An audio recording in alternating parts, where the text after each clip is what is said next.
All right, thanks, Angie. After almost 10 long months in space, astronauts Butch Wilmore and Sonny Williams should finally land back to Earth in just a couple days. A spacecraft carrying their relief crew is expected to dock at the International Space Station later today. NBC's Marissa Parra is at the Kennedy Space Center. She's been following this story since the very beginning. Marissa, to say it's been a long time coming seems like sort of an understatement.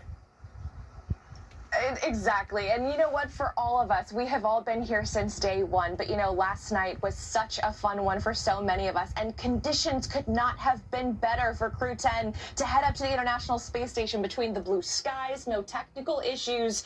It was a beautiful launch in every way here at the Kennedy Space Center. With Crew 10, we're talking about 2 NASA astronauts, 1 Japanese astronaut, and a Russian cosmonaut. We're now talking about they are midway through their 28-hour journey up.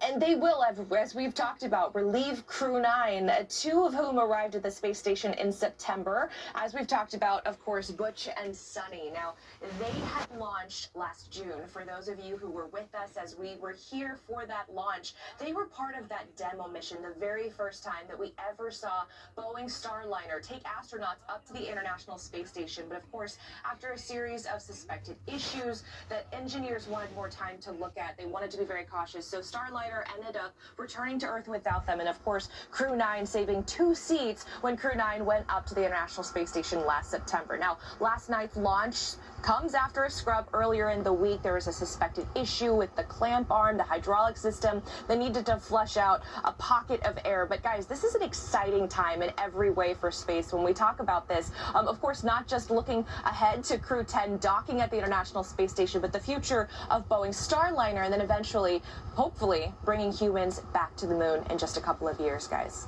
All right, we know their families are anxious to see them soon. Marissa, appreciate it. Thank you. This morning, the federal government is still open for business.